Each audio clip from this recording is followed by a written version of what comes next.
show. I like it, Hoff. Is it just Hoff, or what do you like to go by? Yeah, so my artist name is Young Hoff. People just call me Justin or they call me Hoff. Usually, I mean, I played hockey growing up. I still play hockey, so people on my team, they just call me Hoff, and I'm just like, all right, I'll take it. The It's my nickname. Hoffinator, Yeah, the don't hassle the Hoffski. Hoff. Don't. Yeah. Well, now, okay, so I like what you're doing because, there's always a lot of substance abuse in rock and roll. They kind of go hand in hand together. So I met you at Aftershock. And we talked about that you're sober 4 years and your Mhm. music, you rap and sing a lot about sobriety. What made you want to get sober? Ooh, that's a tough one. So actually, I went through a series of like, rock bottoms, I guess you could say, in like 2018 through Yeah. like after like a bad breakup. I went to the hospital. I got a cardioversion on my heart, and then I had gotten in some legal trouble doing some breaking and entering type of things, just being a dumb college kid. Yeah. And my parents were like, "Yo, you're either." I was going to school at the University of Arizona in Tucson, and my parents were like, "You're either coming home or you're going to rehab." And I was like, "Well, shit, dude, I'm not coming home. Like, I came out here because I wanted to be away from home." Yeah. So I went to rehab. Um, and after that, I tried to drink again, and it was just like totally different. Like maybe just what I learned from the facility and stuff like that about the addiction and everything like that. I was having way more aggressive hangovers. I was like, I'm totally over this. It's not affecting me the same. I'm not feeling the same anymore. I'm totally Yeah. done. I'm done with it. So that Wait, was was, rehab better than home? Or did you just know you needed it? I think being home was more so like, um, I'm just a child, like I'm not, my parents just want to look over me all the time. They just want to like be over my shoulder, making sure their child's okay. And I'm like, I'm an adult at this point. Like, let me go be by myself. Yeah. And then I think there was sometimes like during my early stages of like really drinking and like really using substances that I was like, damn, this is like an actual problem.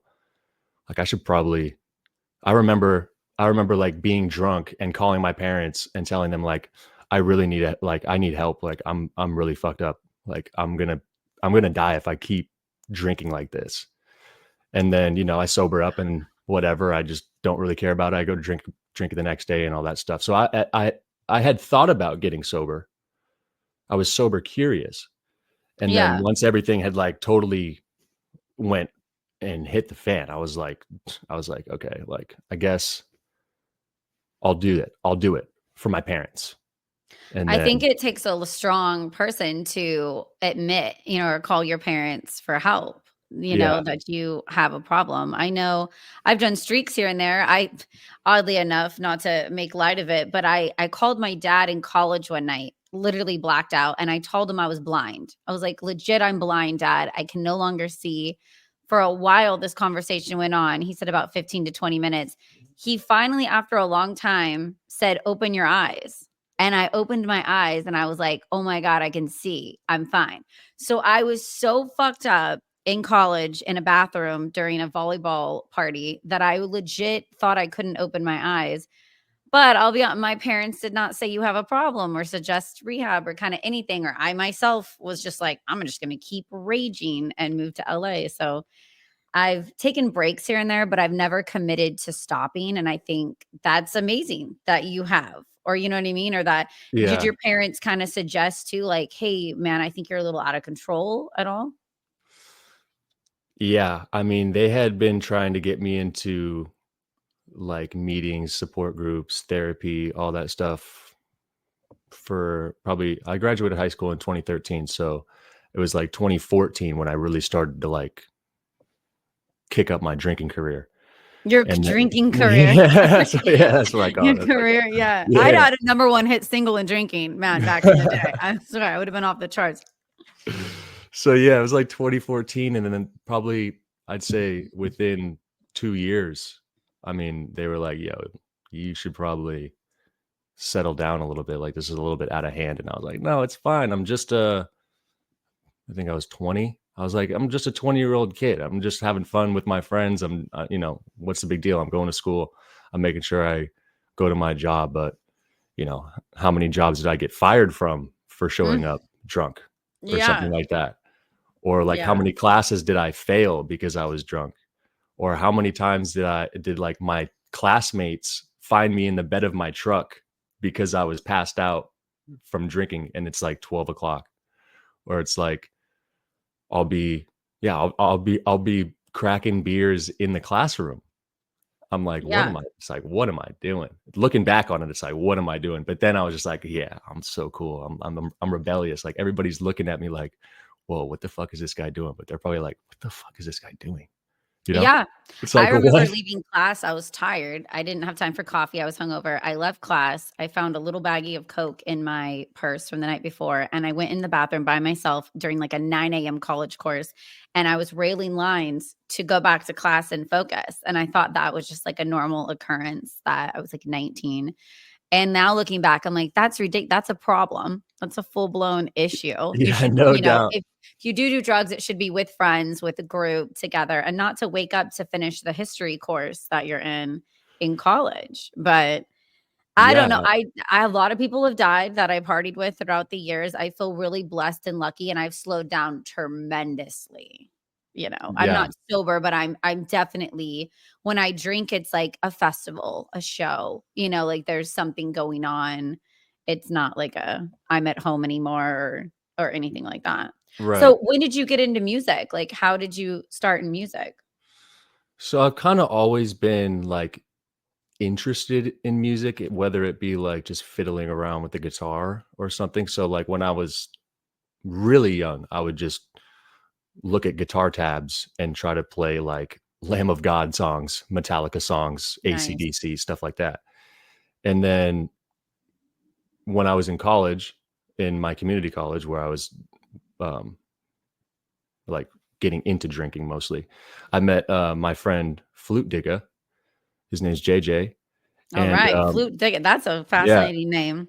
oh, he kills the flute. And so I was we Candy Rapper, by the way. That was my do you rap have name in any college. music? Do you have any I music do, and anywhere? I took it off of YouTube because I'm so drunk and high, and I'm freestyling as Candy Rapper, That and needs to come back though. That needs to come back. it was a thing. It was a movement. But no, you have actual talent, and you're really rapping. Thank you.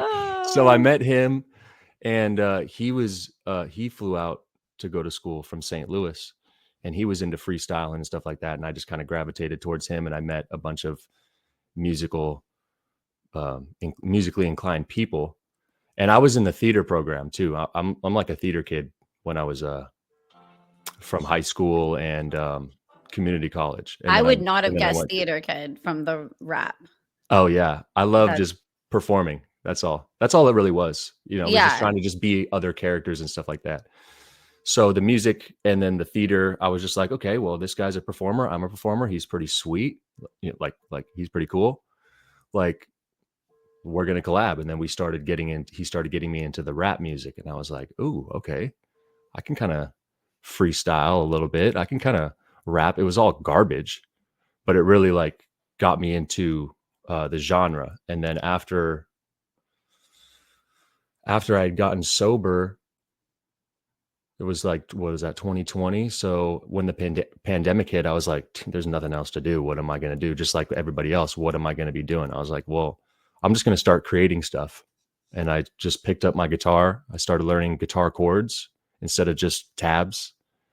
And then I started learning the piano a little bit. I'd play the piano a little bit, like um, through high school and stuff like that. Just the same thing, just learning songs and stuff like whatever I can. Let me play Journey in front of a crowd of people so at a party so that they can like sing along to it while they're drunk, type of stuff. Yeah. Or chicks think it's hot, you know? Yeah. Yeah. And then, yeah, that was the main reason. Yeah, And no, then, I was like, where's the guy with the guitar at the party? That's who I'm trying to get laid from. So I was like, glasses fellas on. out there, it's a cheat code. It really is. Just hold a guitar. You don't even have to play it. Just like stand next to it. Yeah, And she's like, that's I'm in. hilarious. I'm Yeah. down. So, and then after just being inside with my music, I was like, shoot, I might as well just take what I've been writing, because I was writing from when I met my friend Flute. I was like just writing as much garbage as I could and just get it out. And then in 2021, I was like, well, let me just take all that stuff that I was writing and then just formulate, like, just kind of, this kind of fits in this theme, this kind of fits in this, I guess. And then I released my freshman year project as like, okay, here's like something that I've been doing and maybe I can do it. And then Yeah. as I got a little bit of feedback, maybe it wasn't all like positive, but it was kind of like, okay, yeah, Hoff, you can, you got a little bit of flow, you got a project, like, let's see what you can do. And then in my own head, I was like, yeah, let's just see what else I can come up with. And I'm a huge Mac Miller fan. I Yeah. love Mac Miller. He's So sick. he was like my favorite artist, and the way that he would narrate emotions and feelings, I was like, after I got sober, I was like, I need to be able to do that. I can do that because I have a lot of things in my head. I don't necessarily want to go to therapy. I don't necessarily want to go to the AA meetings. So I got to get it out of my head somehow. I was like, let me just write, you know? And Yeah. as I've And been doing that, perform. it's therapeutic. Performing, people, like, there's some people that you would never even expect to be like, wow, I actually thank you, because now I feel felt, I feel heard. Somebody actually connects with me now. I'm like, yeah, this is exactly why I chose it. And I only chose hip hop really just because the genre was, I wouldn't really say easy, but it just felt the most natural to me. And it's So important to get the thoughts out in your head, and not keep yeah, them all inside. I think that's yeah. really beneficial. What bands were you visiting with at Aftershock or So I hanging was with? working with the Moonshine Bandits, and I was just doing some like B-roll footage on the How do you know 360 those camera. guys? So I'm not sure if you I'm not sure if you know who their videographer was that was there, but his name is Hatch 86, and they work No. together a lot. And he's actually on my hockey team, Hatch Oh, 86, neat. and he knows that I'm in entertainment and music, and I like to do whatever creatively. So he's like, well, if I need help on sets, are you willing to help out? I'm like, hell yeah, of course. Oh, sweet. Even before I had met this guy, when Was I that was hard for you when we all took a shot of Bucked Up Whiskey, their whiskey line, to be around it no, or see that? No. no, no, Okay. no. You're I good. sometimes I'm like, yeah, I'm totally fine with people drinking around, because I know like I have pretty decent self control when it comes to that, especially because I know, like I said, with learning about the disease and stuff like that and how it affects me now, I'm like, I don't necessarily want a 3-day hangover. What Yeah. what is this moment right now gonna give me that's gonna like be okay for like a 3-day hangover? I have like two, maybe um ex what is it? Acceptant? No, what do you call that? What do you Exceptions. mean? I have two Exceptions to the exceptions. rule? If somebody brings me the Stanley Cup, and they say, Hoff, like a Stanley Cup champion says, Hoff, drink out of the Stanley Cup, I don't think Then I you can say have to no. drink out of the I Stanley Cup. don't think I can Yeah. say no to You're that. a big hockey fan, then I'm a that's huge hockey fan. yeah. I don't think I can say no to that. And Yeah. then maybe if I get like a platinum record someday. But even if that happens at that point in my life, if I'm Jesus Christ, if I haven't drinking yet, I probably won't. But those are my two exceptions at the moment. But Have you heard of California sober? Are you California sober at all? oh yeah, I love weed. Okay, yeah. I feel like that's a really common replacement is more people go to smoking weed. And I mean, let's be honest, who's really gotten in a physical altercation and big problems smoking weed? You usually just get high and pass out on the couch and eat a little bit, watch Netflix. It's not a Yeah, very dangerous substance. right. I mean, personally, I'm more addicted to nicotine than I am with weed. Yeah. I Nicotine's just like, very addicting. yeah, I love smoking actually. So it's Yeah. like, I think more so from all the alcohol consumption, I love the burning sensation in my throat. So I love carbonated drinks, sparkling water mostly, but Yeah.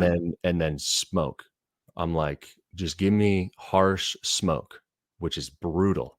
You know what? But I'm so weird. I'm the weirdest girl. I love cigars and I love cheap cigars from a gas station. That's like I my don't thing. even I think I've used to smoke cigarettes. I've never even enjoyed a cigar, I don't think. You know what? It didn't happen, I think, until my mid-30s. So trust me, it didn't happen until later in life. And Okay, so now, I got time. yeah, I loved cigarettes. I'm glad those e-cigarette things weren't out, those vapes when I was younger, because I try my friends and they're phenomenal. They taste so good. I would have Oh, gotten yeah. hooked on those that I I won't buy loved one because those. I have addictive personality. Yeah. And so, but man, like a big cigar and whiskey, that is just like my jam. And I try to How stay away from it. how was that whiskey, by the way? It was so good. It had, like, the perfect amount of, like, tingling going down where you, like, wake up, because we get exhausted. We're doing Oh, interviews no all doubt. morning, all day, and it literally, like, perks me up to, like, I can keep going. I got And energy. did you do those for 4 days? Yeah, 4 Holy days. moly. And we'll That's have, crazy. like, 10 to 12 bands a day, and then I'm trying to edit and get all the footage up that night and then try to see some of the shows. So, That's thankfully, they have crazy. Red Bulls there. That's That's yeah. true. I did see those little, refrigerator things. That was cool. I was Yeah. like, I've So never been, like, at a festival like this. I'm always the festival watcher, never behind the scenes. I was like, "This is sick." it This is is so where I I'll need be to be. honest, you get spoiled, and then I don't wanna be out in the audience anymore. I just like a nice cozy couch, like a chair, like free drinks. I can't Yeah. I I can't mean, go out. I don't wanna be, like, bragging to your audience or anything, but did you like that catering tent? Yeah. How was It that? I was like, no, like, "Holy shit." the food is the best. Like, you cannot go out and just buy a random taco or a piece of pizza at a festival. Once you have Danny, he's the one that puts it all on, it's catering, it is some of the best food you've ever had. I was absolutely blown away. I don't think I've ever had that much of an option and, like, high quality food ever in my life. Yeah, Like, it's the best buffet I've ever seen in my life. I was like, "This is." literally, bands are like, I will only play under Danny's festivals because of the food and everything is so lined up. So there's never anyone's always on time. No one's running late. Everyone has the golf cart they need to go to a certain area at a certain time. Everything's so organized. That's the word I was Yeah. looking for. And so it's such a great, and I live in Sac, so I'm really lucky. It's not like I have to travel far. And every year that is our Super Bowl of performances. And not only do I get to see bands I've loved for years, but I also discover some new bands that I've never heard of before every year that I'm like, wow, they're badass. I want to have them by the podcast or meet people like you that are really cool and have new projects going on. So Aftershock is just so fun. I already miss it. I want it to be October again. I'm having Oh withdrawals my and gosh. I'm Did you bummed. get to see Zach Wild by chance? Yes. Oh my god. I was like, Yes. it's so crazy because, like, my musical background is so diverse. Like, when I was a kid, I loved heavy metal. Ozzy, I went to Ozfest when I was 9. I was like, "This Yeah. is I was at so Ozfest like fucking sick." 2002, 2003, and Yeah, I was like, there 2004 and 2005. yeah, and That's so Manson was sick. on it, and it was I just was like, "This is so badass." And then I got into so country cool. music, Okay. which was kinda interesting, and now I'm into the hip hop. So, I'm like, when I went I I like was like everything like that too, though. Like, I'm really diverse. I dig it all. I was so bummed when I was like, "Damn, I didn't even get to see Zach Wild up there." He went with, Pantera, right? I think? Mhm. I was like, "Holy shit." See, we That would've get been notes before the so badass. festival of, like, what's happening, like, secret, like, who's popping on where, so I try to schedule the interviews to where if there's an awesome act popping on or, iced tea with body count, I'm like, "Okay, I can't be interviewing during there. I have to run to the stage to No see doubt, them," yeah. That's you know? definitely yeah. Those Because experiences, once in a lifetime things. yeah. So So, sick. okay, tell us about your music, where we can find you, what's coming up, all the good stuff. Alright, so you can find me, anywhere at Young Hoff for real on social media, and then Young Hoff TV on YouTube, Young Hoff on streaming services. I just came out with a project called Hi, My Name is Justin, which is basically an autobiographical tale, I guess you could say, about stories, feelings, experiences about my time under the influence of drugs and alcohol. Um, the first and the last song are mostly like the feel, like the feel good, try to like tell people about emotionally everything that's going on. And then the middle songs are more the stories, the more like let's get into the nitty-gritty of how I got to where I'm at, like let me tell you about the drugs and the alcohol and getting arrested and going to jail. Those are the same thing, but I meant going to jail and getting my cardio version, going to the hospital. So that's all on my project. Hi, my name is Justin, and coming out soon, I should have a project with Mistah F.A.B, who is So Bay I Area backup danced for legend. him. No way. I backup danced for Mr. F.A.B in That is so 2002. badass. This is the first song, He's Sick. I'm the cheerleader. I Is noticed that he's on like YouTube? removed it on I have clips of it because I have it on VHS. Yeah. VHS. I do. It's called He's Sick, and it was in 2002. And I had an agent at the time, and I used to be a dancer, and he hired me, and it was my first big break where it was on MTV, and I was so excited. And I'm like the cheerleader in the classroom that then gets up and does a dance with him. But thank you to Mr. F.A.B That is so for cool. giving me my first professional music video. So love him. He's definitely the biggest artist that I've connected with so far. That's so funny. He was for me when I started out. I'll have to send you Yeah. a clip. And so I'm blonde and I have pigtails, and I recently reconnected with him Unrecognizable. on I'm so That's young. And crazy. I connected with him on Instagram, and I talked to him about coming by this new podcast because this is new. I just got off radio and started this, and he's so down. So I'm like, okay, cool. So that's funny if you talk to him, be like, I just went on Steph's Rock show that danced for you. 22 years ago? That is wild. That I'm is. definitely gonna bring that up. I'm definitely Mhm. gonna bring that up. And I was the only one underage, so they had to hire, like, a special guy on the set to watch me, and it was in bars and clubs, and all the rappers and his friends were trying to talk to me, and the bodyguard they had to hire was like, "No, you're not allowed to talk to her," because I was 16, and everyone else was, like, making out and drinking and doing cool things because they were of age, and I remember being so jealous That's fucking awesome. that they were partying. If we get a music video, you gotta be in it. I'm down. As a throwback. Let's I'm go. so 22 That'd years be so later. fucking sick. That'd be so fucking sick. I will. Okay, Um, I'll email you a clip too, and you can laugh at how fun it is. and then I got a song coming out with Stunnaman O2 as well. He's a Bay Area rapper too. Nice. So just a couple of things. I'm just trying to make sure that I collaborate with as many people as possible, try to get my story out as much as possible, just connect with people and take it one day at a time. Yay area. Well, Yay I area. feel you. I love it. Yeah. I have OD'd and been to jail too. So I am right up there, man, with the good times. But here's to, being more responsible, having our shit together, and just focus on careers and